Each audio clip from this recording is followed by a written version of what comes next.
Live from York, this is The Late Show with Christopher Vowles. Good evening and welcome. Tonight we're going to be talking about higher education in prisons with Ruth McFarlane, Dalton Harrison and Sean Parker. So join us as we explore the current state of prison higher education, barriers to prison study and the rehabilitated student.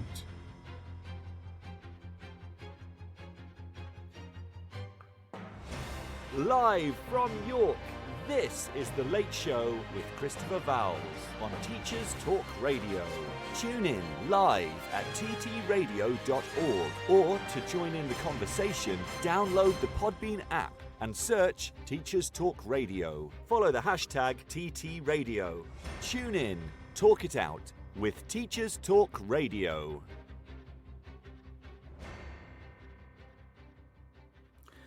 Hello everyone and welcome to the Sunday Late Show. Just like last month, this month has been busy. I've spent much of October helping students to write and edit their UCAS personal statements.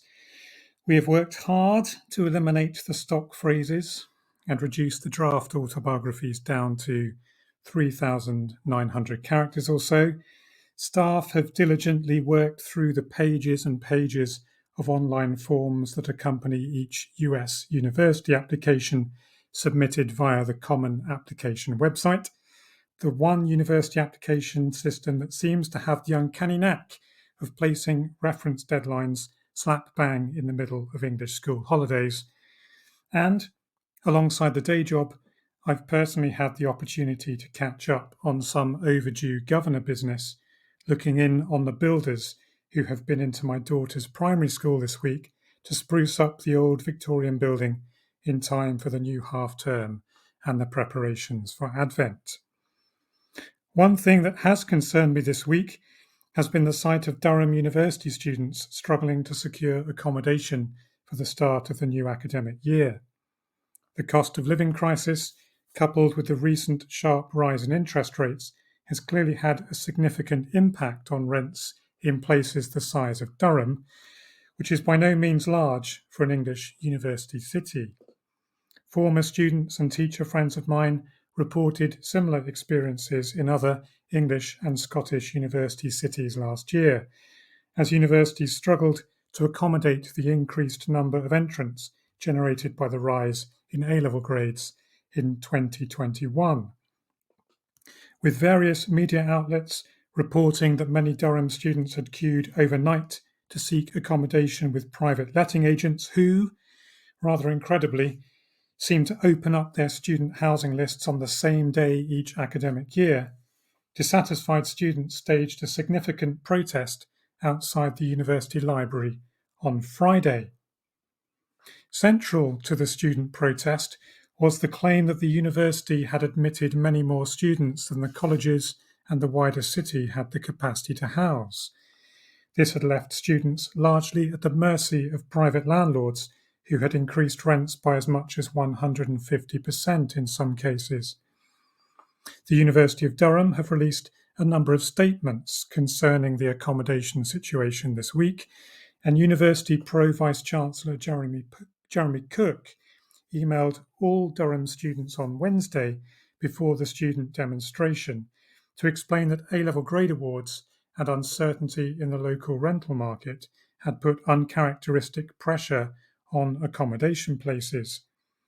Cook also promised that 750 to 800 college beds would be available to current students wishing to return to campus from late November, that a student management housing group would be established to find further solutions to the problem, and that the university's cost of living hub would support those needing further financial support and guidance.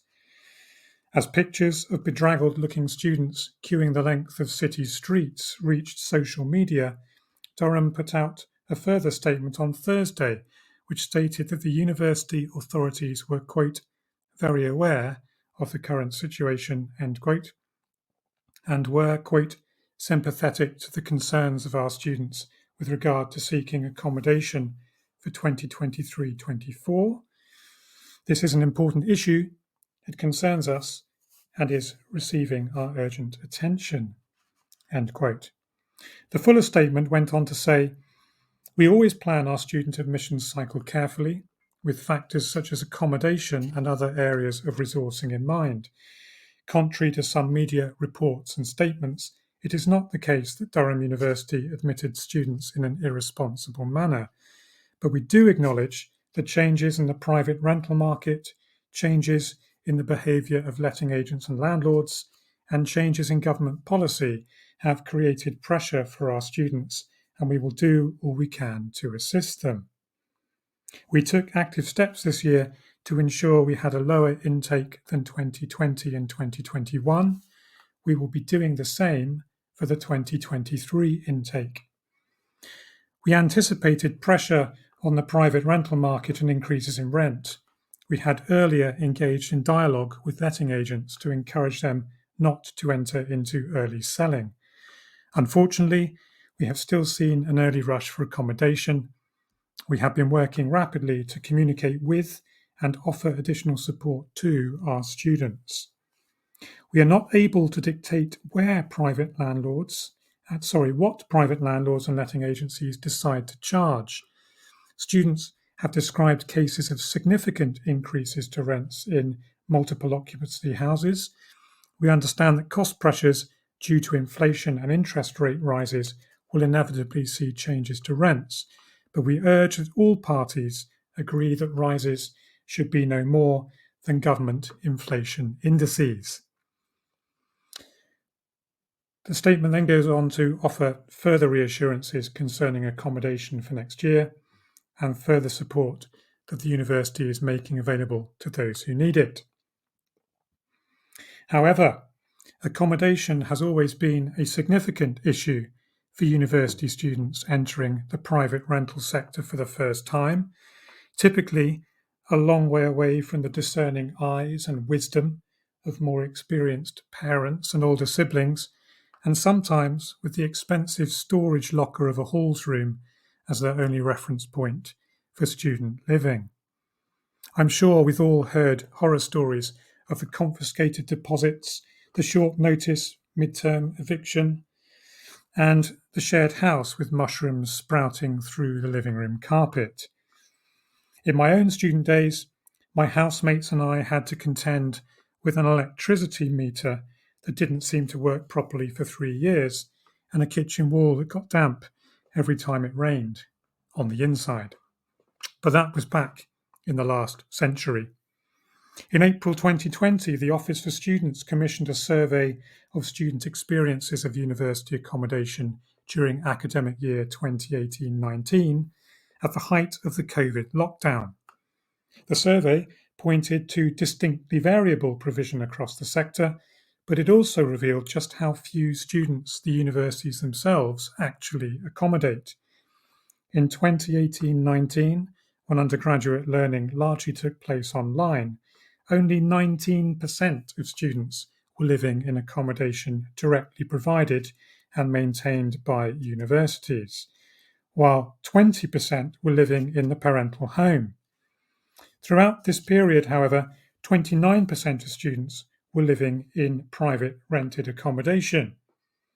As university teaching moved back to the seminar rooms and lecture halls, it was inevitable that students in cities like Durham would need to return to private rental housing within reasonable commuting distance of the university. I'm not quite so sympathetic to all of the Durham students' demands, though.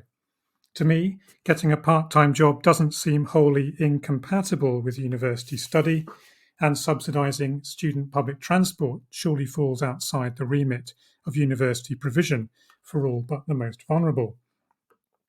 But the National Union of Students and Office for Students do need to firmly encourage universities to get a better grip of accommodation issues now that COVID distancing has largely become a memory of an unsettling recent past, and the maintenance grant is rising by just 2% this year. Quite a few of the students I taught last year will have been standing in those Durham street queues last week, and many of my students who have been completing UCAS forms this month are hoping for an undergraduate place in 2024 at other small university cities confronted by similar challenges. One would like to think the university will be able to accommodate them when they arrive. On a not wholly unrelated note, Nick Gibb, one of those officials that the Durham Pro-Vice-Chancellor seems to regard as responsible for the rise in A-level grades, and therefore a contributor to the Durham accommodation shortage, returned to the Department for Education this week. Inevitably, Mr. Gibb happens to be an alumnus of that very same University of Durham, so I wonder whether he will get a mention in the latest edition of Donnell magazine when the glossy annual alumni circular next hits the doormat. Mr. Gibbs's duties as Minister of State for Education have yet to be formally specified, but given his past work in schools policy, I'd be surprised if these stray too far from former portfolios. Government policy on proposed academisation could certainly do with some renewed impetus.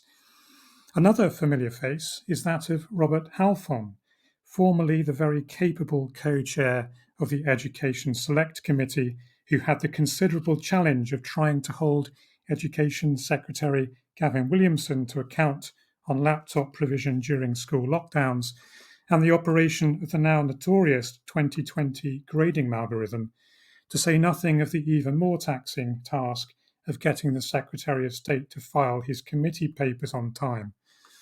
Mr. Halfon, an Exeter alumnus, if you were wondering, joins the department as a Minister of State, bringing his considerable knowledge on education matters to the role.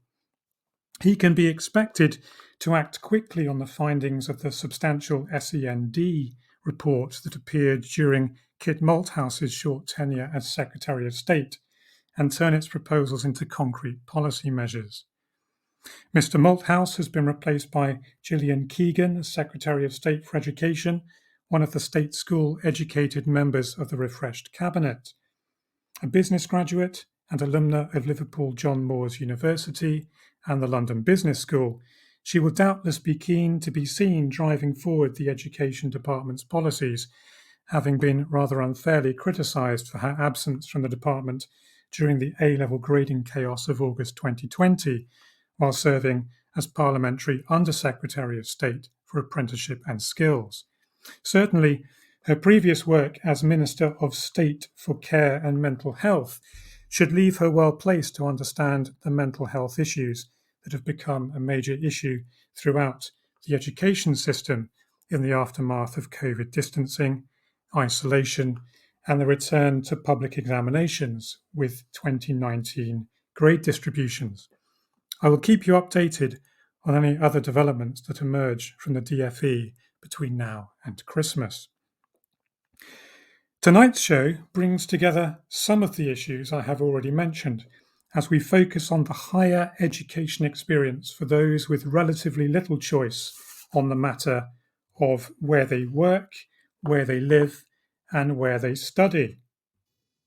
Namely, prisoners following a course of higher education on the prison estate of England and Wales. So tonight we ask, what is the current state of higher education in prisons? What barriers prevent prisoners from accessing high quality higher education? And how keen are UK universities to support ex-offenders as they take the first steps on their journey of rehabilitation and reintegration into society? Joining me to consider these ideas are Ruth McFarlane, Dalton Harrison, and Sean Parker. Ruth is co-director of DWRM Consultants, a senior fellow of the Higher Education Academy, and an expert contributor to the 2020 Education Select Committee inquiry into education in prisons.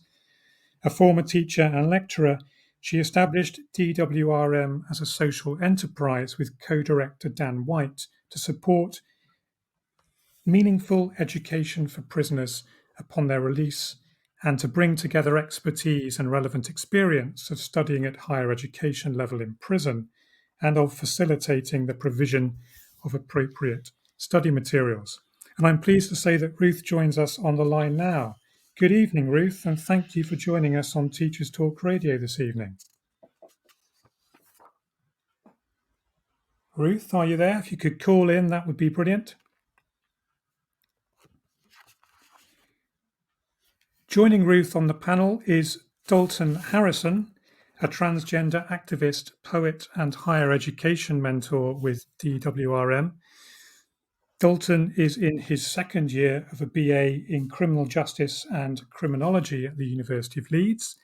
His debut book, The Boy Behind the Wall, Poems of Imprisonment and Freedom, tells of a journey from childhood innocence and the trauma of teenage years that leads to adulthood and prison, with wit and hard-won wisdom. It is published by Reconnecting Rainbows. Hello, Dalton. It's great to have you with us this evening. Hi, it's good to be here, yeah. Completing the panel is Sean Parker, a writer, artist, and lecturer on art, cultural studies, and justice reform. Sean lived in Istanbul for 10 years, where he gave a lecture at Istanbul University and a TED Talk, Stammering and Creativity, at Kadir Has University in 2013. He has won 5 Kostler Arts Awards, including a platinum for his play The Woolstad Wire, 2020. He has been published in Time Out Istanbul, Louder Than War, Cosmopolitan TR, and Faction magazines, and has appeared on NTV Turkey and BBC Radio Wales. Good evening, Sean. Thank you for joining us tonight. Yeah, hello, Christopher. Good to be here. Thank you. Thanks very much. And can I just check that Ruth is with us now? Good evening, Ruth. Yes, I've got that sorted now. Thank you. Perfect. In the first section of the show, I'd like to look at the current state of higher education provision in English prisons. So, Ruth, would you be able to offer us an overview of how things stand at present? Yeah, sure. So the statutory provision of education in prisons, which is government funded, is really focused around quite a basic offering of level 1 and 2 functional skills, maths and English, with some ICT and some English for speakers of other languages. And what we know is that there's a real gap in provision of level 3 A-level equivalent qualifications, and therefore a lack of opportunity for people to progress on to higher education. Historically, the Open University has been the main provider of distance learning across the UK, and therefore has also been providing higher education for people in prison. But what that's meant is that there really hasn't been any choice. So although students in prison are expected to pay for their tuition fees via student loan in the same way as mainstream students, they've really only been able to choose the Open University. So what we're aiming to do through DWRM is to bring other universities into this arena, offering qualifications, degree pathways, aspirational study experiences for people, and also to be supporting, so when people are released from prison, to support them to continue studying and to find careers and meaningful employment. So it's partly about the experience of studying itself and partly about the skills required for rehabilitation and moving back into society?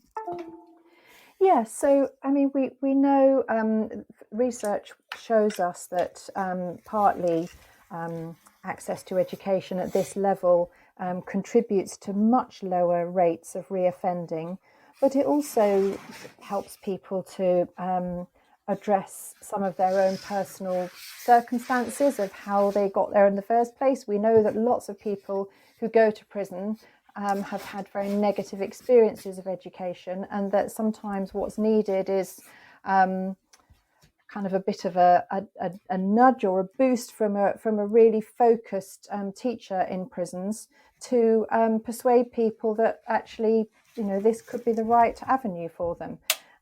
And so I know lots of people who have had this experience. There's currently, out of a prison population of 80,000 people, there are fewer than 1,500 people who are studying at the higher education level, so less than 2%.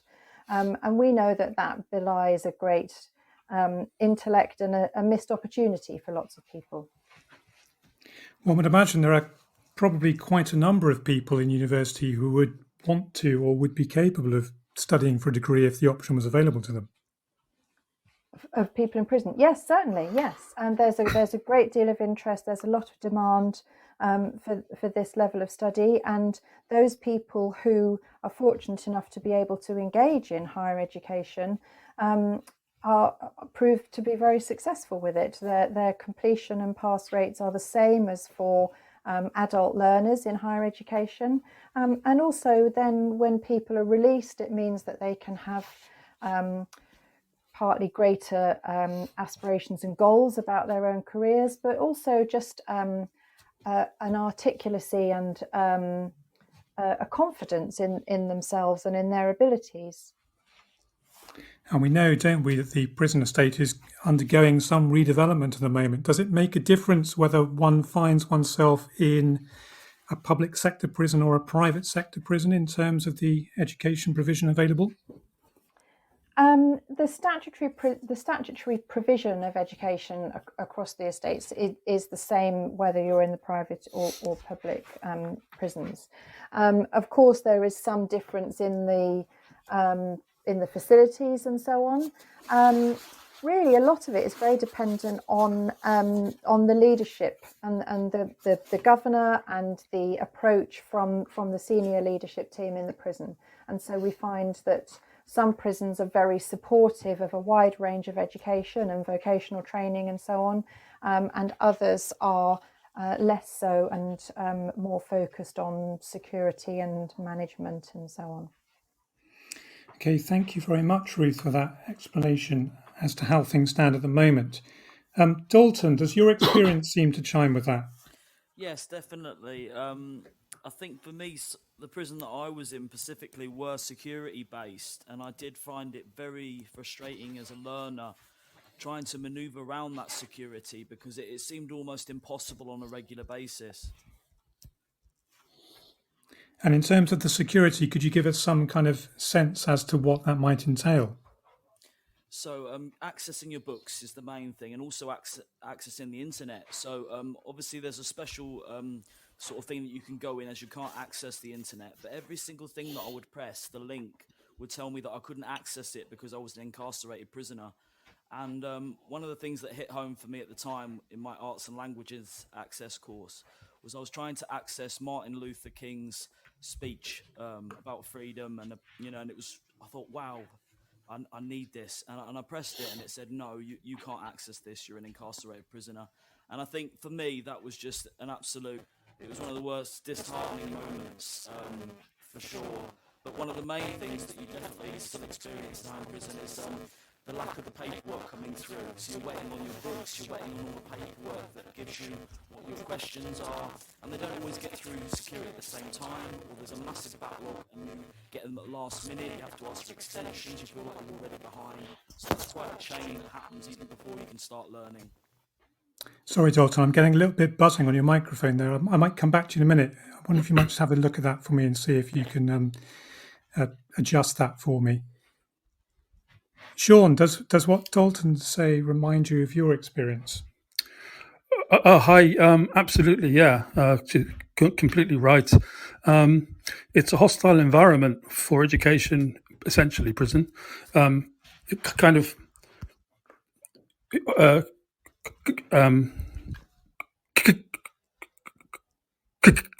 are you still there? Can you hear me? I'm still there, yeah. Sorry, I've got a difficult kind of line as well.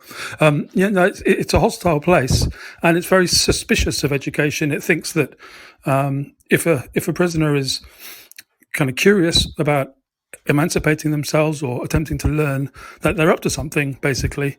And as kind of Ruth was talking about earlier, there are some that are security minded and some that are attempting to be progressive, but it's just education in name only, basically is how I would put it. We try.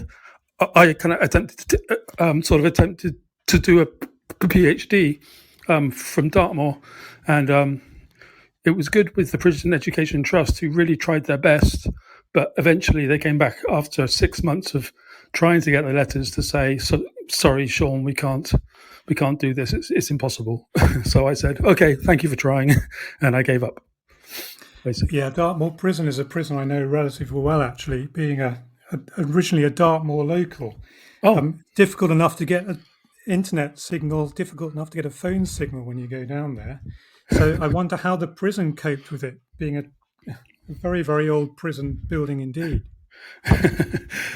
yeah, very old, very kind of crumbling, and very beautiful. If you like that kind of thing, which I do, so that's kind of sort of how I sustained being there as well. It's amazing to look at, but the postal sort of system in prison is very, very difficult. It takes ages for anything to get in and get out. When you do get the letters, it's the best part of the day. It's a bit of a cliche, but it's very true that when the letter comes under your door, it's just extremely exciting after dinner of an evening. And that was the first time that I got a letter off the DWRM, which is the organisation of Ruths, and it was so. And man, it's such a great feeling that there are people out there trying to help you, and it succeeded with me. I got something at the end of it. It wasn't my PhD, but I got a good sort of certificate, and out now, and put it all behind me. But the stuff that you're doing, the work that you're doing, and that Ruth and Dalton are doing, is utterly valuable. Yeah. Thank you for your words on that.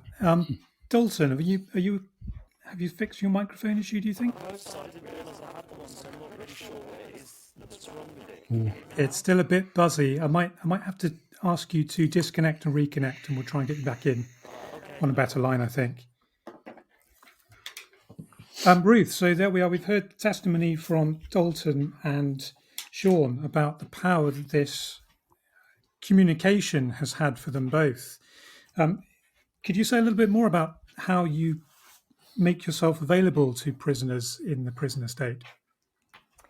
Yeah, sure. So alongside my business partner, Dan, so I have a background of teaching in prisons and a lot of work supporting people in prison. And Dan himself studied while he was on a long prison sentence. And so between us, we feel that we kind of understand a lot of the barriers sort of from both sides of the fence.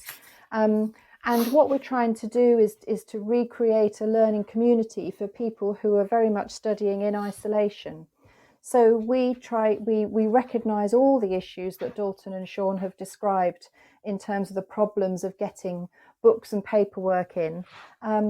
We communicate with our students through a system called Email a Prisoner, which allows us to send in emails, albeit ones that then get printed out and put under the door, but they do at least, it's quite successful in getting contact with people, and they can then write a reply which gets scanned and sent back.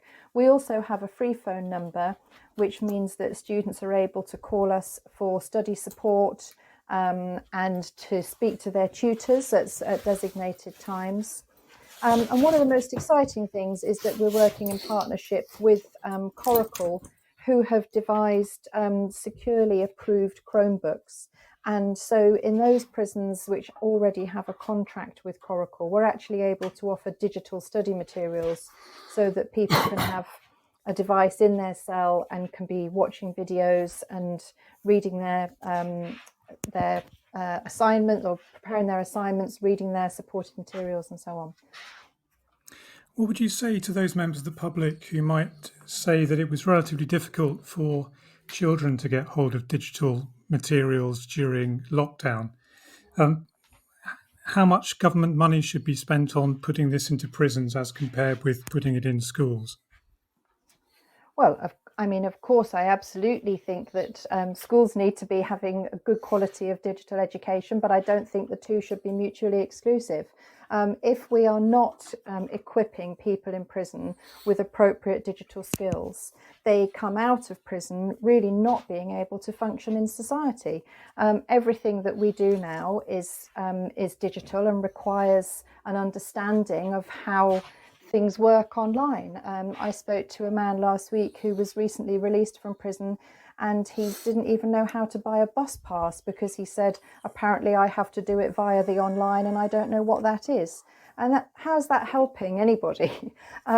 So I recognise that schools haven't always got the funding that they need, but the situation in prisons is absolutely dire. and there's such risk aversion around security, but the solutions that are available address all of those concerns. And certainly the Chromebook solution that I've just described is an offline, unconnected digital solution. It's a Chromebook, but it doesn't have the internet connection. That's obviously not available to any serving prisoners, but it does mean, as I've described, that people can access those digital materials, which means that they're not waiting for things to be posted in and out. Thank you very much. That's a very interesting answer, I think. Would you agree, Dalton? Are you there? Yes, I'm here. Is there still a problem with the line? It's all cleared up now. We can hear you perfectly.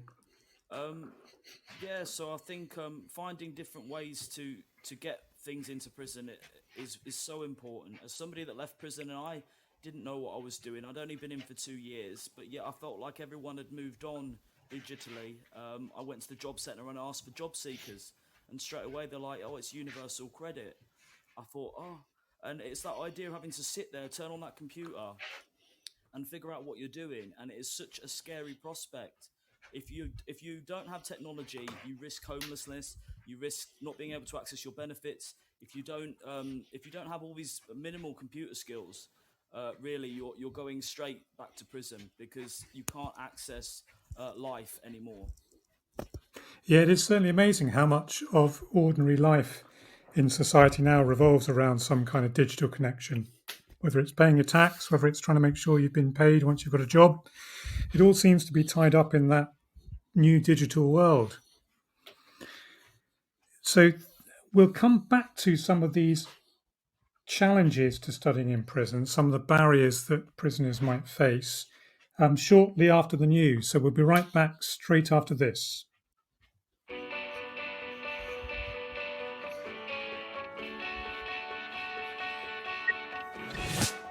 This episode of Teachers Talk Radio has been made possible with support from Witherslack Group, the UK's leading provider of SEN education and care. They're here to support you too through an ever-growing offer of free resources, including webinars, podcasts, articles, and events aimed at supporting teaching professionals like you. Visit their website at www.witherslackgroup.co.uk to find out more. If you're listening to this, then we know we share one thing in common: a passion for the type of outstanding education that every child deserves. That's what makes us the leading provider of specialist education and care.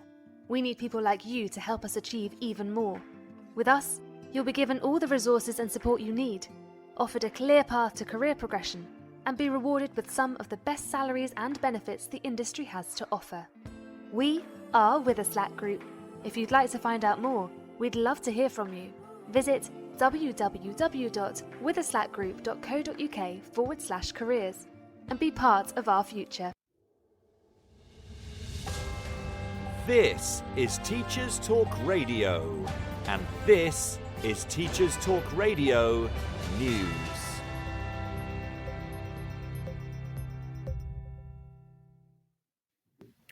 Saturday the 29th of October saw a so-called March of the Mummies, according to an ITV News report.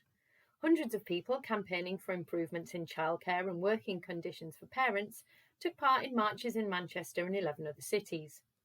The march was organised by campaign group Pregnant Then Screwed, who say that the UK has some of the world's most expensive childcare. The group believes that children in the UK are being born into poverty because parental leave is not well paid enough, and a lack of flexible working conditions is forcing parents out of the workforce. A spokesperson for the campaign group said research suggests that employers are desperately trying to find highly skilled people to work, whilst hundreds of thousands of women who desperately want to work can't.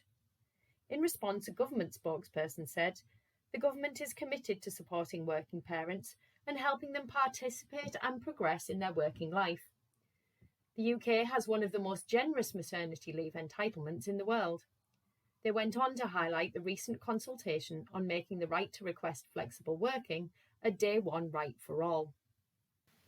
More than £7.5 million has been announced for the extension of mental health programmes for schools in Northern Ireland. Education Minister Michelle McKilveen announced funding continuation for the Engage 3 and Healthy Happy Minds projects.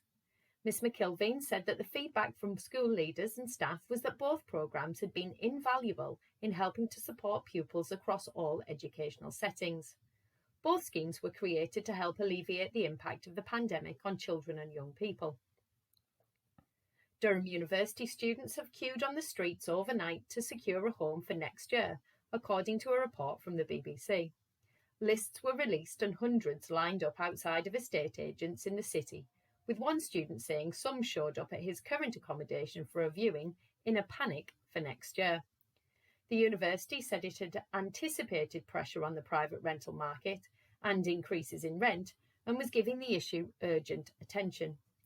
Durham Students' Union described the city's housing market as broken and claimed that increasing student numbers were putting both welfare and education at risk. First-year undergraduates in the city have guaranteed accommodation, but have to find their own housing after that. The university is encouraging students to contact their college if they are facing difficulties. TES magazine features a story from Scotland as a teaching watchdog raises child protection concerns with the government. The General Teaching Council for Scotland says its role protecting children is being adversely affected by police failing to share information. A judge ruled last year that critical evidence should be shared by police, but the GTC for Scotland says the change has been slow to take effect. New figures also show that the GTCS Fitness to Teach process has also been hit by the pandemic, with the average time taken to close a case increasing to 249 days during 2021-22, compared to 113 days the previous year.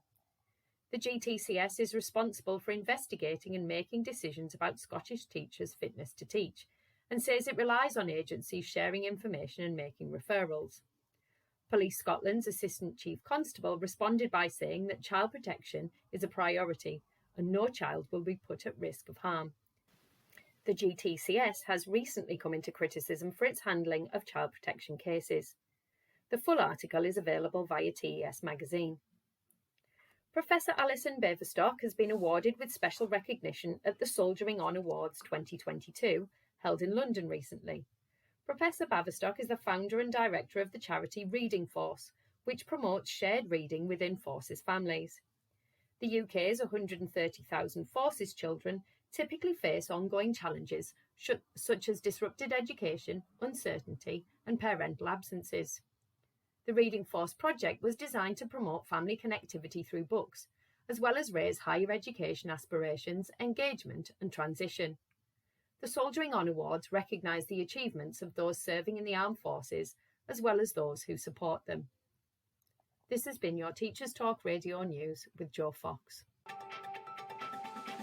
This is 2 Minute Tech with Steve Woods, your tech briefing on Teachers Talk Radio. Hello, this week I'm going to talk about buying a laptop, a question I get asked all the time. So this is what you need to know if you're considering buying a laptop for yourself or a loved one. First up, it's physical shopping versus online shopping. My only advice on this is consider how much you're saving online. If a device goes wrong and you bought it from a shop, you can take it back. Online support will usually require you having to post the device back, which can be a bit messy. Even if you buy online, it's always good to visit a shop and actually see the device. I use these few tests to help me decide on a laptop. First, what is it for? If it's for gaming, then you need to look if it will run the games you want to play. All gaming machines will tell you how they perform with popular games. Pick your game, and then it will just be a balancing act on how much you're willing to pay. More expensive usually equals better gameplay. Screen size is my next decision. If I'm going to be taking it places, then a smaller screen will make it easier to fit in a bag. If using it a lot, you might want a bigger screen. Next, I try the G test. This is incredibly technical. It involves pressing the G on the keyboard and seeing how much the keyboard flexes. This is a good indicator of build quality. More robust designs will flex less. Sometimes this is a factor I use to decide between two models that are equally powered. If you're a bit of a DIY computer geek, then see if you can upgrade the hard drive and the RAM, etc. Some top-end gaming machines have a cheaper model and bar a small amount of graphics speed, simply have more RAM and a bigger hard disk. Next up is the operating system and the life of the device. Pretty much every device will have a point in time where it's not supported anymore and will stop stop upgrading. It won't stop working, but you'll no longer be able to keep up to date. Sometimes a device with a shorter upgrade life will look appealing because it's cheaper. However, in the long run, it won't last as long. Will a reconditioned computer suit you better? A second-hand or reconditioned machine will usually be considerably less. After all the other checks, have a look at the keyboard. The spacebar, if not replaced, will give a good indicator of the amount of use the machine has had. With new or old, feel how hot it gets. Some laptops run hotter than others. This can be uncomfortable if it's on your knee. Look where the power socket is. Will it be an obstruction in your favourite chair? If it's leaned on regularly, it can be broken. Finally, don't be dazzled by flashy lights and gimmicks. At first, you notice them. They'll soon be a part of the furniture. There's no such thing as a bad machine nowadays. There are lots of machines purchased, though, which are not fit for purpose. As always, feel free to send your thoughts to @TT Radio 2022. I'm Steve Woods, and that was 2 Minute Tech. 2 Minute Tech with Steve Woods, your tech briefing on Teachers Talk Radio. Welcome back to our show on higher education in prisons with Ruth McFarlane of DWRM, transgender activist, poet and criminology student Dalton Harrison, and writer, editor and lecturer Sean Parker. In the opening section of the show, Ruth gave us an excellent account of the current position concerning higher education study in English prisons. In this section, I'd like us to consider some of the barriers that students might face as they seek to access higher education from a prison cell. So, Dalton, before we lost you in the first section, you were taking us through your experience. We've discussed a little bit about the digital experience, but what other challenges did you face as a student in prison? I think for me it was access to a computer, period, because you had to go into the education department a lot of the time, and that was meant for people that were doing IT level 1 and 2. So there was rarely any time that you could get a place for you to do your work, and if it was an opportunity to do that, you're often told that you weren't allowed to print anything because there was guidelines on how much paper people could use, and you weren't priority as you weren't part of the main lessons. And where did those guidelines come from? What were they designed to ensure, do you think? It was all to do with funding. So there was a certain amount of funding, they told me, this was at the time, that they could have a certain amount of paper, and when that quota was finished, there wasn't any more, so they had to be careful. So if you'd used it up all up by January, there'd be none till the following year. Yeah, I mean, they did seem to prioritise. There was always customer service that managed to get theirs printed out, or some of the rowdier groups seemed to always get the paper they needed. And I think that a lot of the quieter groups, people that were just trying to do their sentence and get on with education, were often pushed aside just to keep the peace. Okay, and you were telling us about this access course, and then you've moved on to your criminology degree. How did that transition process take place for you? There were other courses at the time that were in the prison that I was in, which I found fascinating. So there was the Inside Out program, which was with Durham University, and we began to learn criminology, and that's where my passion sort of was ignited. And what was it about criminology, do you think, that got you particularly interested in it? I think for me, it was learning about myself. I never saw myself as a prolific offender. I never saw myself as somebody that needed help. I was in a very small environment in my mind, and coming into prison, I realised how small my life really was, and I think education gave me that power to step out of that. And while you were working on that course, you've talked about that sense of smallness and the degree perhaps giving you a sense of something bigger than that. How did you manage the process of connection with other students while you were in prison? Was such a thing possible? There were study groups, but I found them quite alienating because everyone's studying at different levels. So often enough, the officer said, "We're not here, we're just here to unlock you, we're here to take you down on movement." So when you're sat there trying to get onto the computer system in the library for a study group, there are people that are doing different courses at different levels. And often enough, you'd end up mentoring them because they were seeing you as being doing a higher course. Therefore, they thought you knew everything. And the officer used to just shut down and sit in the corner. So it was that idea of trying to facilitate everybody and not really managing to get what you needed done. But the actual main obstacle really was getting an officer to take you on movement to the study group.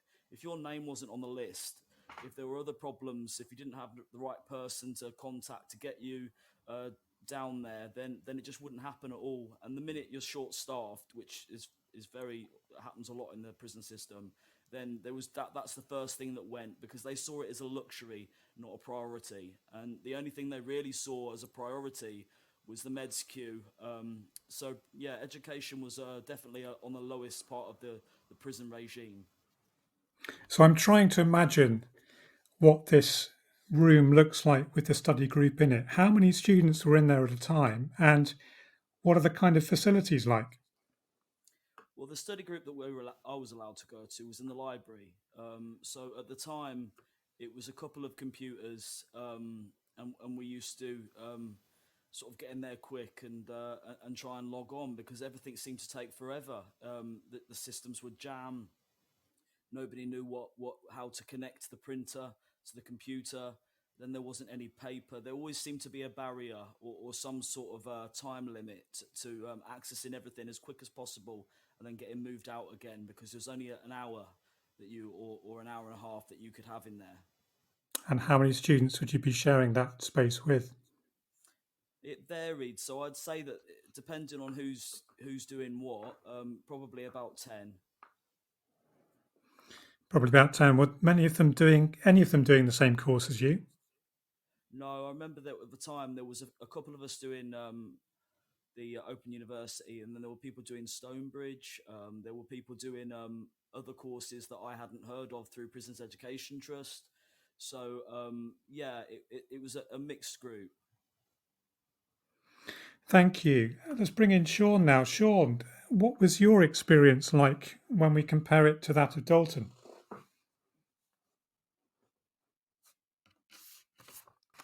Just see if we can bring Sean back in. I think you're muted at the moment, Sean. Am I? You're back in now. Am I there? Hello. Hi. Right. Good. Yeah. That was a fantastic explanation by Dalton, kind of about how it is inside. It's like spot on. I can't improve on it much, but what I want to, you do feel like you're an obstacle to the officers' kind of comforts to sometimes, and that isn't all officers by any stretch, because they're people. They're doing a job just like teachers do, but there's many different kind of people that they have to deal with. So when they have a couple of prisoners who are very kind of well behaved, because people in a kind of education or aspiring to be inside sort of are very well behaved, so they have to handle that and be polite to them at the same time that they got a person kind of next door kind of kicking off on spice or something. So it's difficult for them to have to handle those two things happening. So and as a responsible human being, you have to understand it off their point of view. And then when kind of other prisoners kind of to see that you're trying to look at other points of view, they have a suspicion of that. So you end up being considered a grass or something like that, perhaps. I don't know. But that kind of thinking it's the normal sort of thinking in prison, is paranoia and suspicion. So when you behave like you're on the side of the people who've put you inside, there's suspicion against you as a student. So it's an endless kind of vicious circle of difficulty for education inside, which I think Dalton just sort of pointed out very well. And you've moved into writing and editing. How much of that new path for you started in prison? It's not new at all, Chris. It's I've been doing this since I was 20. When I was first had the poem published in the Carmarthen Journal, and then before I went inside, I had 6 books published, and after I kind of came out last summer, I did my 7th. So the time that I spent inside, for which I'm a prisoner.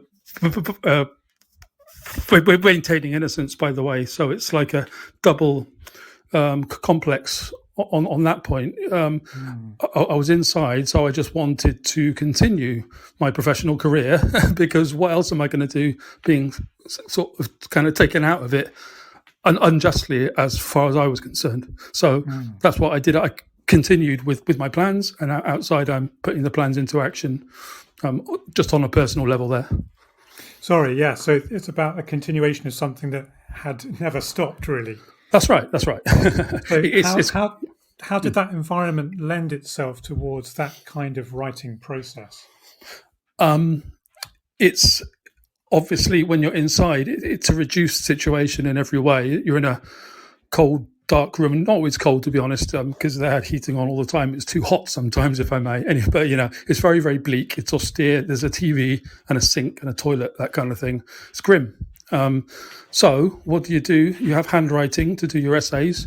If you're like me, you kind of go inside to your inner world and you express it on paper, whether that's art or poetry, like Dalton did, or as I did as well. Every evening, a new poem to try and get something out of this ridiculous day that you're stuck with. And then when you start to see, there's education here, there's education there, how am I going to go about that? I'll do that as a part of a plan tomorrow because I can't get online and do it now. So I started to become very good at doing a plan. But I've always been good at that. I just got very, very good at it inside. And I'm doing the plan now. And you do look forward to being outside. If there's anything good about prison, it's that you start to really understand the value of work.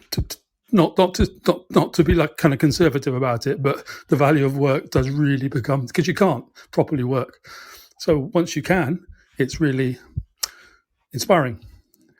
Yeah, I can remember some stories of some quite well-known public figures who have spent some time in prison and then used that time to, I think, reflect on where they are and move towards the future with a different path in mind. So I'm thinking of someone like Jonathan Aitken, for instance, who has talked at length about his experience. What was your experience when you looked around the study room that you were in? At the Dartmoor, it was a whole kind of area outside of the building, which is old, outside to this hut, which is sort of new, like an army hut, and inside there was different rooms for different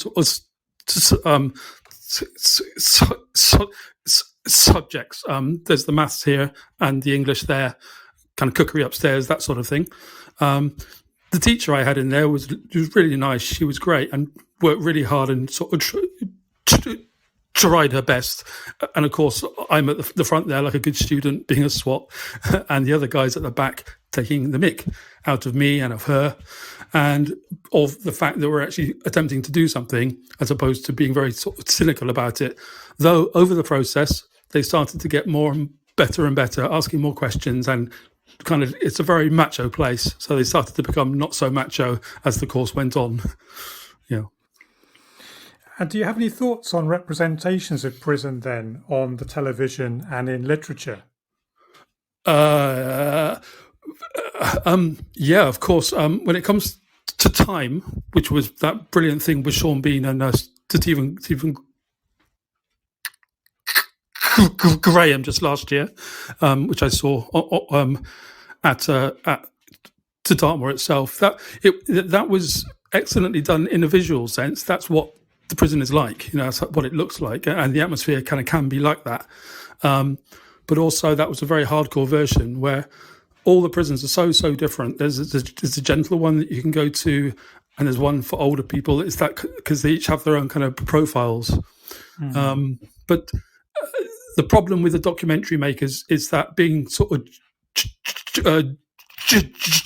journalistic. Journalistic. They're always kind of looking out for the conflict, and there isn't always conflict. And on the whole, inside is very boring. It's not all kind of fights everywhere. It's just really tedious, and that's what isn't captured because it wouldn't make for very good TV, probably. So does a place that's typically tedious make for a useful space in which study can happen if all of the right tools and all of the right equipment were available? Yes, it absolutely does. I think that's a really, really good point. And it's really kind of underutilized because people don't really understand what prison is. It's not, perhaps there's drugs and things like that. It never came my way I was inside for 4 years. I was never offered drugs. I never saw any. I saw the effects of it and a couple of people, but many, many, many more bored people are kind of very underutilized and feeling very guilty and all those kind of things you'd expect. But not much violence. I didn't actually see, there wasn't kind of any of that at all. But you always heard about that in the media, and you're like, that representation isn't what I'm living here, which is just boring. Okay, thank you. Dalton, we discussed this idea that some of the opportunities available for breaking the boredom through study might suggest that prisons would be a very good place for students to take up a new subject or a new skill. You've got some concerns about some of the subjects being offered in some prisons, though. Would you like to say a little bit about that? Yeah, I think for me, it's being a transgender prisoner. I did find that it was very genderized in the female prison.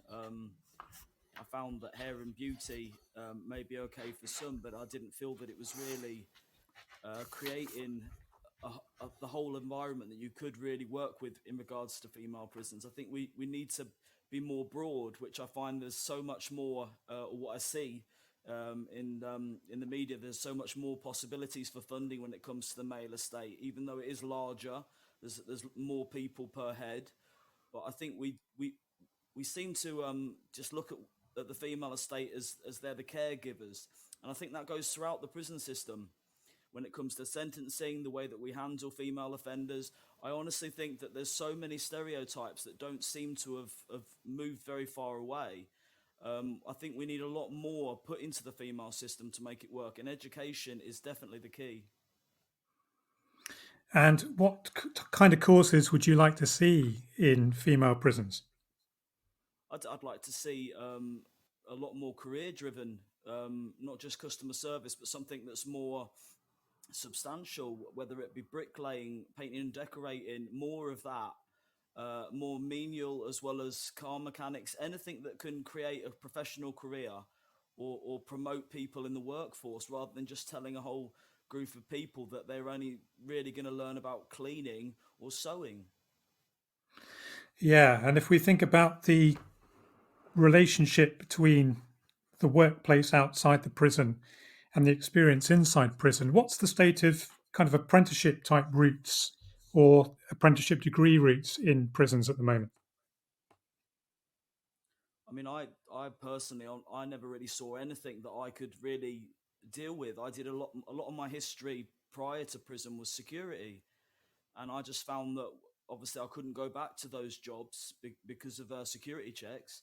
But then, there needs to be so much more possibility for apprenticeships. But I saw a lot of other female prisons down south getting a lot of more avenues and a lot more progression than I felt that the northern prisons were getting. So not only was there quite a big substantial difference between north and south in regards to the way that they're approaching female prisons, but also open and closed, the difference in security. And I just think it's blocking every step of the way. And that's creating a lot of pockets of victimization that I feel that education could really just be a bridge between that. So what do you mean by security issues when you get out? I think security for me is the female estate isn't run as A, B, C category. It's either open or closed, but yet there are a lot of prisons in the female estates that are treating it like high security prisons.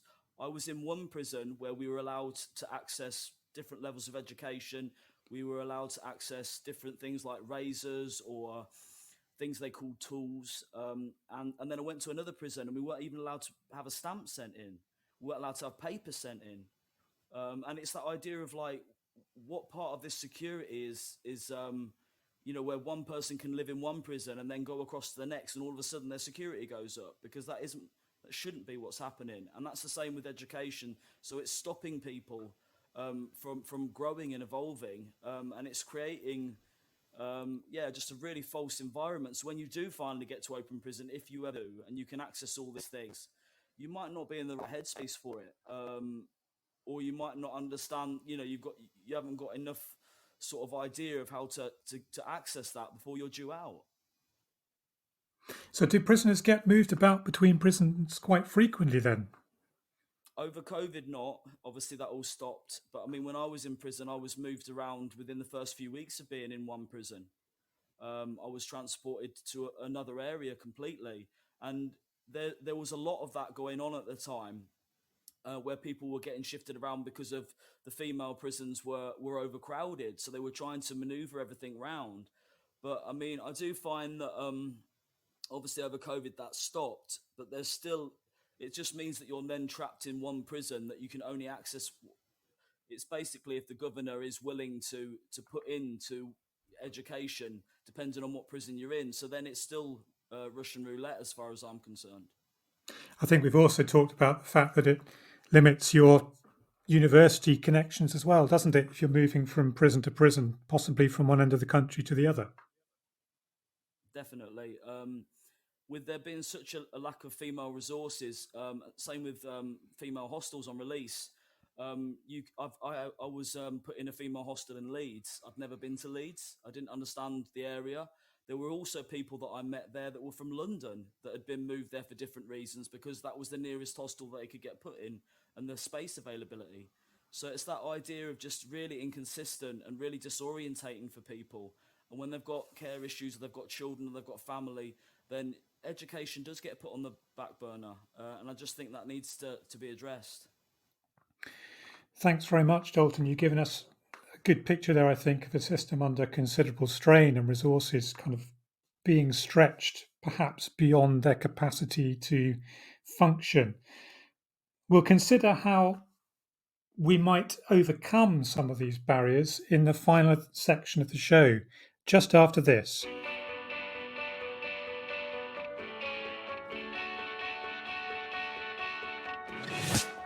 This episode of Teachers Talk Radio has been made possible with support from Witherslack Group, the UK's leading provider of SEN education and care.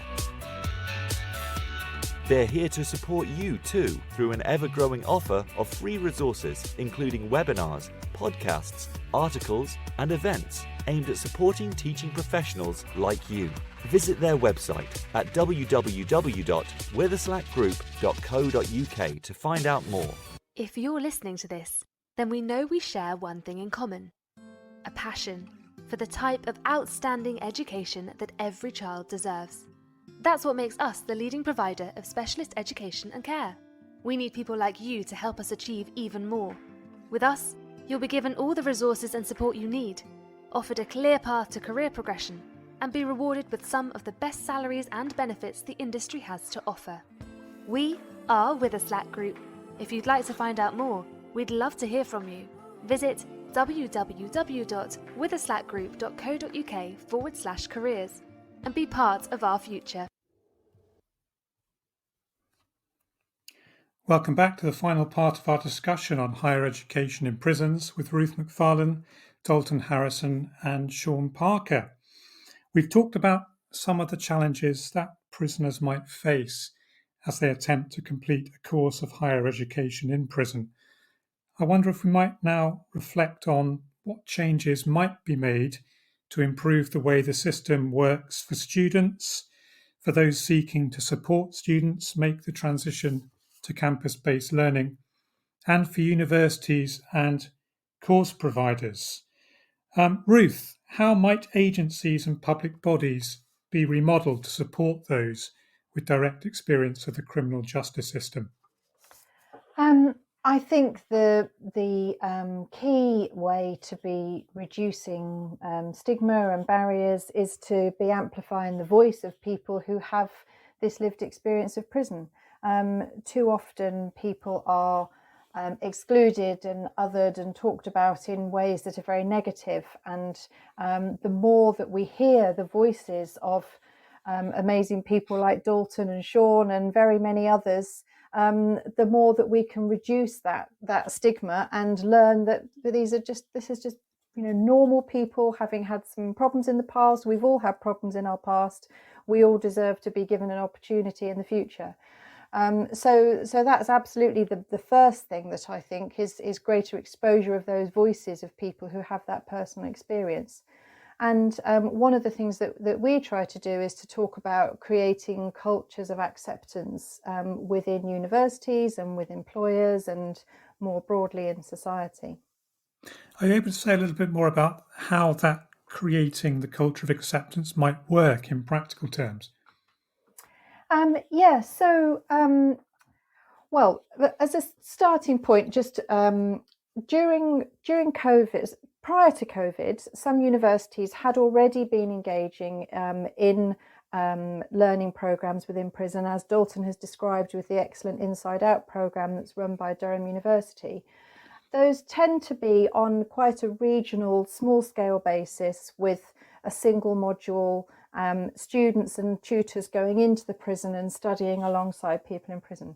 It's excellent, it's had lots of great feedback, but it's not very scalable. During COVID, of course, lots of universities had to address the fact that they needed to try and support their mainstream students who weren't able to be on campus.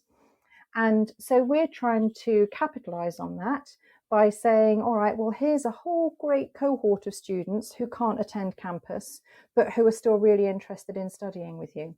And so when we speak to universities, we talk to them about their outreach agendas, their widening participation, and we try to have some really open discussions with them about right, what would it look like when this person who's studying in prison, because generally universities are quite interested in the work that we do and saying, yes, we'd like to explore this. What would it look like when people are released from prison? How are you going to manage that in terms of your admissions process, your inclusion, your pastoral care, your safeguarding? And we found that we need to be having those quite challenging conversations with universities about, well, what's that going to look like and how are we going to manage this? And it's very doable as long as people are willing to engage in those discussions. Okay, so it's about making sure the management team of the university are familiar with the potential logistical challenges that might create for them. Yeah, so again, I think a lot of the sort of the initial reaction is based on an unfounded prejudice, really. And so what we're trying to do when we talk about this advocacy process is to say, look, we're not about to ask you to put lots of people at risk.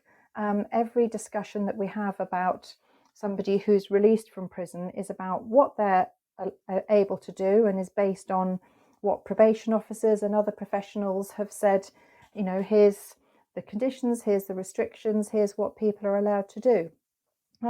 But in my experience, there's always ways that can be managed and supported. And in fact, what I tend to say to universities is that probably with students coming out of prison, you'll know a lot more about them than you do about all the rest of your student population. And so it's, like I say, it's about recognising that people have the capacity to change and people need to be given opportunities to develop and enjoy study. Dalton, would you like to come in on that question as well, about how universities manage the transition for former prisoner students in the campus spaces? I think for me, I did find it quite hard to access university initially because of risk assessments. And although I am fully supportive of all universities doing risk assessments, evaluating, I felt very alienated from the procedure. They didn't tell me what I really had to do or what it is that I needed to be able to pass to get into university. And it was just a case of the first time in 2019, they said, well, you haven't passed the risk assessment, so that's it, bye. And there's no way of me proving myself. There was no way of me talking to a board and maybe fighting my case and saying, this is what I've done, this is who I am now. There was nothing to be able to have that sort of personal edge where I could sort of say, this is me. And I think that's the disjointing factor. I continued, I persevered, but I had a very good support network from people within the hostel that I'd worked with that actually worked in the university as well. I had a network. I had companies like DWRM supporting me and making me believe that I wasn't the monster, but I somehow found that I felt I was due to all these barriers that I was facing, where I was being told that I was going to do this, or they weren't prepared for that, or they weren't sure how I'd react in a situation. And I suddenly felt like, am I that person? Because who they're describing, I don't recognise. And I think you need to be grounded and you need that support to continue. And it was certainly worth persevering, but a lot of people don't, and that's the scary thing, because they'll never get out of that trap, and then we wonder why it's a revolving door. Did you recognise a culture of acceptance in the student body? A lot of people aren't as accepting as they like to believe. DWRM was the first company that I saw, which made me feel like I smiled when I left their meetings, or I smiled when I talked to them. And I thought, wow, I don't think I've smiled for a long time. And it's sometimes the most simplest things. And I realized that a lot of people weren't facilitating me. A lot of people weren't. They were labeling me. They were labeling me for a lot of reasons, and there wasn't that culture of acceptance that I hoped for, and that was a lot of the students as well. Not all of them, but quite a lot of them. And how does that relate to your criminology studies? Is there something you've noticed in your studies that might explain that attitude from others? I do think that I've definitely suffered like labeling theory and all the rest of it, but it's that idea of people are scared of what they don't know. But if they're told that what is in front of them is scary, a lot of people, we did a module on prison, and some of the people that were in that class said that they thought prisons were like holiday camps, that we all had PlayStations, and it was very, very, it wasn't punitive enough. And then there are other people that had this perception that I've probably seen written on the Sun newspapers. And I just think that where are we getting our information from? And if we are to think more actively as academics, we should all have a more critical approach to things rather than just saying, you're bad, you can't have this. We need to look more critically. And I think that's what's needed right now, especially in the prison system. Are there any systems outside the UK that you're particularly expecting might offer us models for change? I mean, obviously, I like some of the procedures that happen in Norway. My family are Dutch. When I was at my mum's funeral, I had to be handcuffed because that's procedures that are from the very British system. I understood that was fine, but they were very shocked. And the looks on their faces at the way that I was being handled as a prisoner when they've come from another background, like I say in Holland, that just spoke volumes to me in what systems are good and what systems are not necessarily working. And do you think there's something about Northern European society that makes it easier for them to accept ex-prisoners into the community again? I think a lot of the sort of like we seem to be very Western. We like what the Americans are doing. It's zero tolerance. We seem to really like that. And when we look at other countries that aren't so much influenced by that sort of Western approach, and they're taking on new approaches of their own, or we're not hearing that because we're only hearing the power and the people that get the funding and the people that do the research. So, I think it is worth looking at what other cultures are doing and seeing if we can adopt a better, or at least a more well-grounded approach. Thank you. Sean, any thoughts on systems outside the UK that we might seek to emulate? Well, he's kind of completely right there about Norway. I often think that there's some sort of a deal happening between the kind of academics here and the academics in Norway, where the only one we ever hear about is the Norwegian system, because it's quite good when it comes to prisons, but we actually mean it's liberal, which is fine, because people just should be, as kind of Bruce said earlier on, we're people, and this idea that of course the hard-earned taxpayers' money is being spent on the prisoners.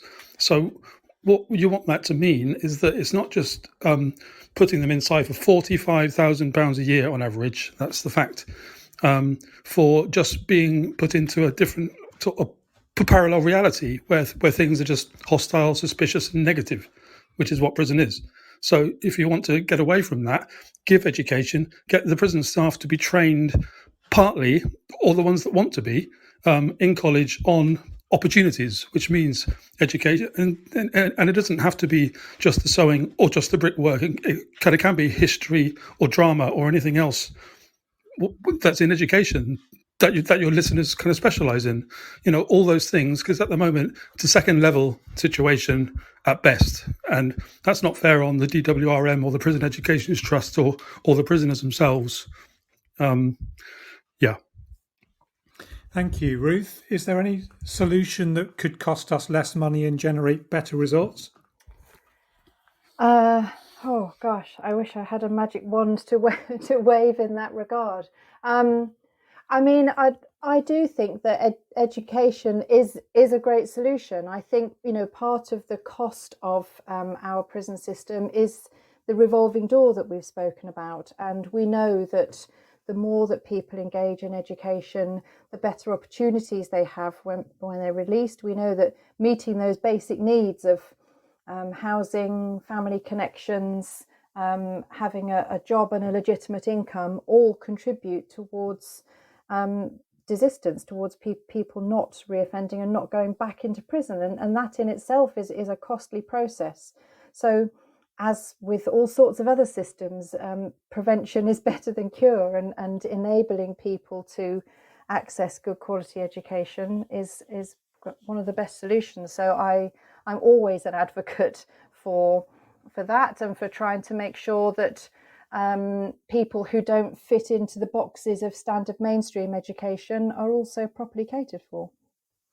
Yeah, the issue of special educational needs sometimes arises in discussions about prison education. How well do you think students with SEND needs are being catered for in the prison system at present?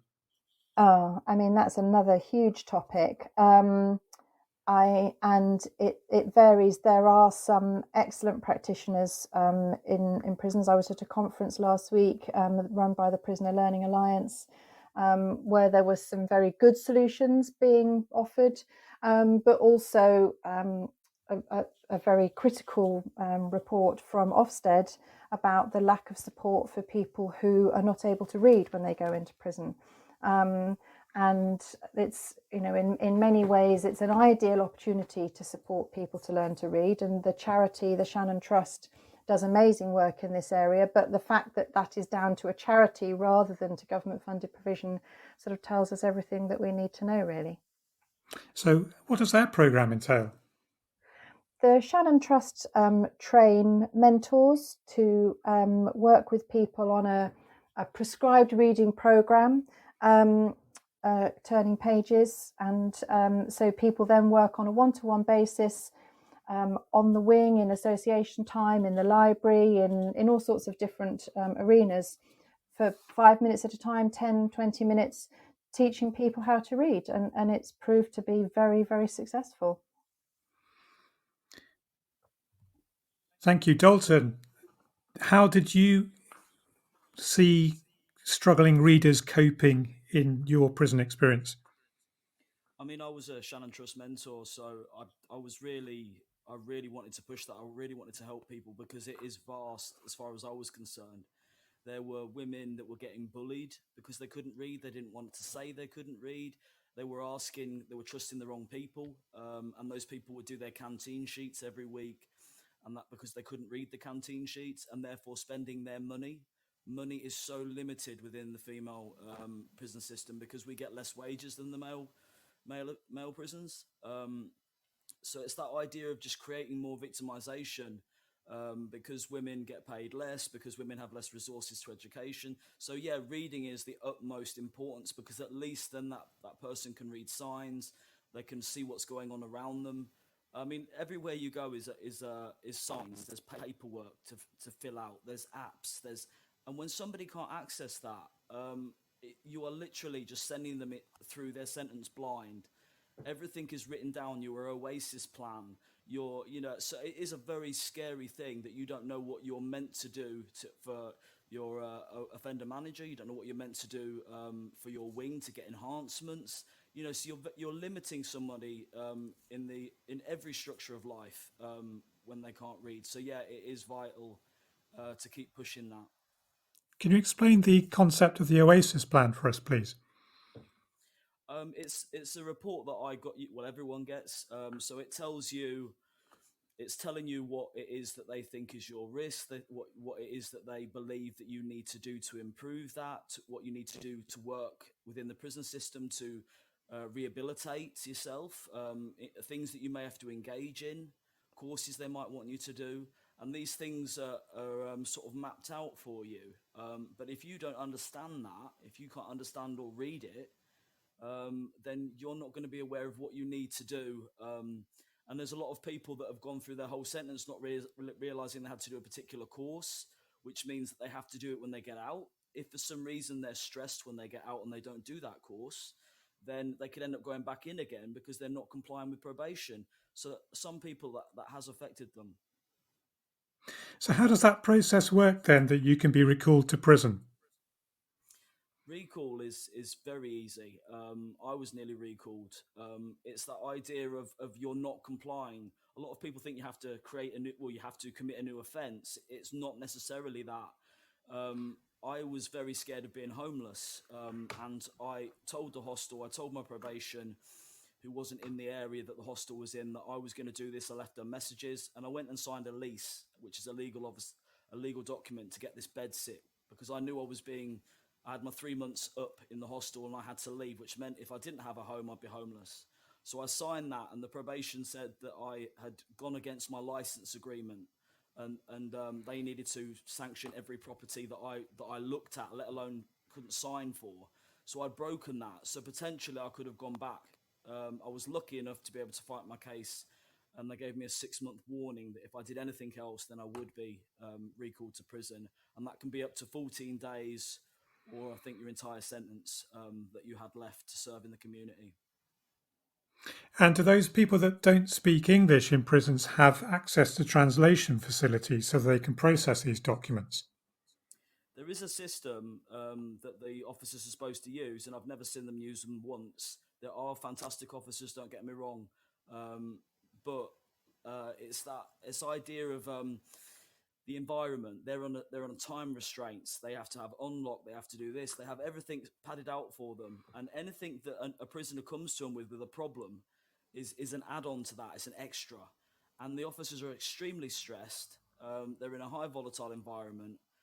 Yeah, it can be boring, but when you've got 10, 20 people outside the office all asking for paperwork to be sorted out, or asking for phone things to be put on their numbers, or it can get quite stressful. So when it comes to foreign national prisoners that don't speak English, often enough they'll have to bunch together, and they'll figure out which language that they can learn together, or maybe one of them knows French, the other one knows French, maybe one knows Spanish, maybe one can speak clipped English, and then they have to adapt that way. And I've seen that throughout my time, and it's very sad.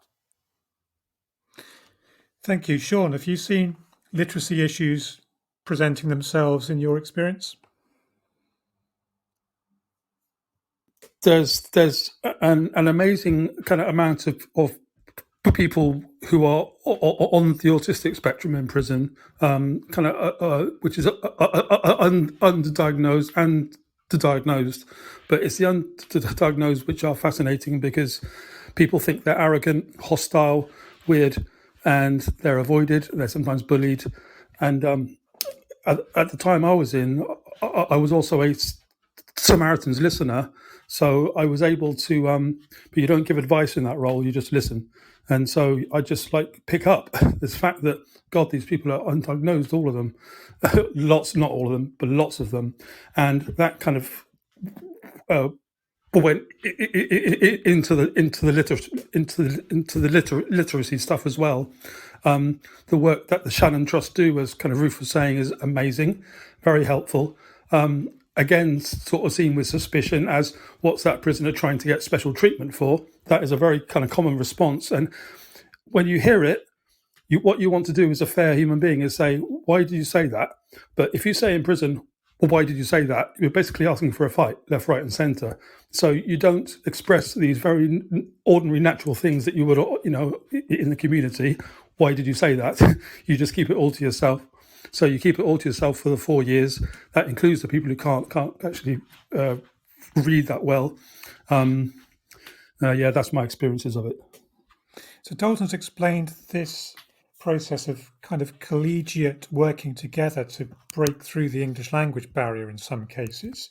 Have you seen any particularly collaborative moments taking place in these study rooms?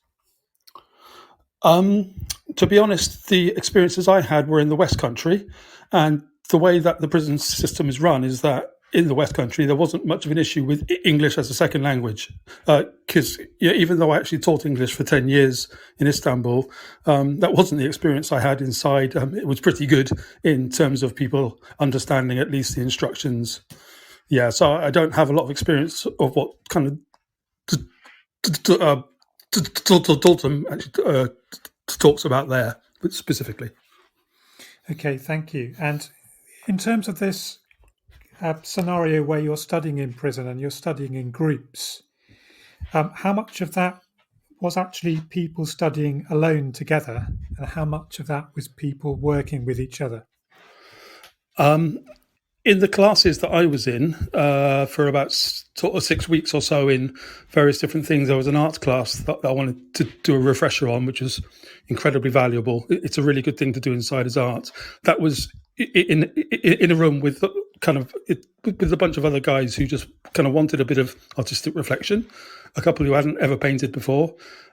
I've got a degree in it, so I was just doing that to do something, and it was very wonderful. I've got a couple of the pictures up here in my flat. And that was in class together, and the tutor was good. He was just a very ordinary bloke talking to you in an ordinary way, which is nice. But as kind of Dalton's talked about the structure of the core day, there's no real flexibility. There is no flexibility in the closed estate, and not much in the open estate either, by the way. So you get back after dinner, banged up, and you're in your cell for the night. And there's a bit of TV to switch off, which is very valuable, as you can imagine. But also, we don't want to do too much of that. We're teachers, we're thinkers, all that students, and you want to use the brain. So you get out the pen and paper and you work alone. Well, I did anyway, and I know a lot of other guys did. You work alone, scribble away, get your plan done, access your interior world in the way that we recognize as teachers. So you're kind of teaching yourself, to be honest. And then when you're doing it by post, then you're hoping and you're thinking, well, I'm going to hear back from that in about 6 weeks, maybe. And it's not email culture. I don't know if that really answers your question, but that was my experiences of that part. Okay, so a kind of retreat into an interior world. Yeah. For long periods of the day. For long periods of the evening. And then, of course, the COVID came in sort of 2020, and that was halfway through my sentence. And it's like, right, well, that's interesting. But I was able to get out to the prison magazine, which I was the editor of. So that they're like, important journalistic job, you need to be out. I'm like, oh, thank God. So,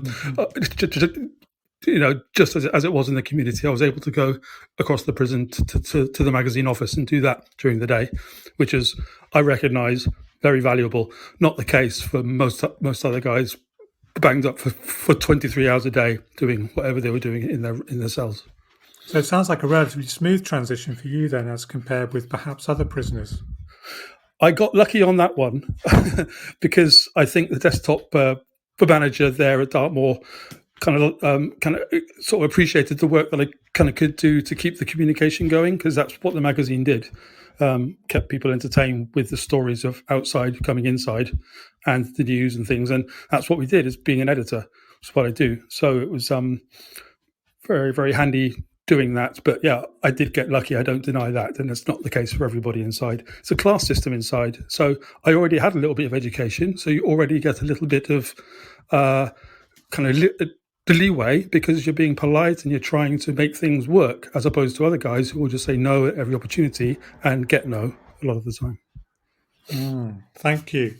That brings us very neatly to the end of another late show in which we've considered the challenges that confront those seeking to follow a course of higher education while completing a custodial sentence, the benefits that the higher education might offer to those looking to successfully make the transition from prison life towards a stable position on the outside, and the ways in which the system might change in order to give ex-offenders every prospect of negotiating the rehabilitation process with success. Thank you very much, Dalton, for sharing your personal challenges, experiences and hopes with us on Teachers Talk Radio this evening. Yeah, thank you very much. It was a really good experience. Thank you very much, Sean, for the same on your behalf. Listening to your personal challenges, experiences, and hopes, I think, has given us a very sharp insight into the lives of students whose struggles so often go unseen and unnoticed. It's been a pleasure to speak with you. Thank you very much. It's been very exciting doing it, and good to be at the sharp end, as you say. Thank you for your time tonight. Thank you too, Ruth, for helping us make sense of the policy issues that surround prison education, and for your thoughts on the advocacy work that you are involved with. Thank you. It's been really good to have the opportunity to talk a bit more about this area of work, and I really appreciate Dalton and Sean both being so open and honest about their own experiences. They're the people that we need to be hearing from. Certainly, I think their testimony was very powerful indeed, and it certainly helped us, I think, imagine what the experience might be like on the inside while trying to work through those assessment tasks without access to computers, without access perhaps to the specialist teaching that we might find outside, and essentially the resource of determination and confidence and encouragement from people like those who work for your organisation, Ruth. So thank you very much indeed. I wish you and the students with whom you work every success for the academic year ahead. Thank you. Thank you. Really appreciate that. That's all from me for this month. So thank you for listening, and we'll speak again in November. Good night.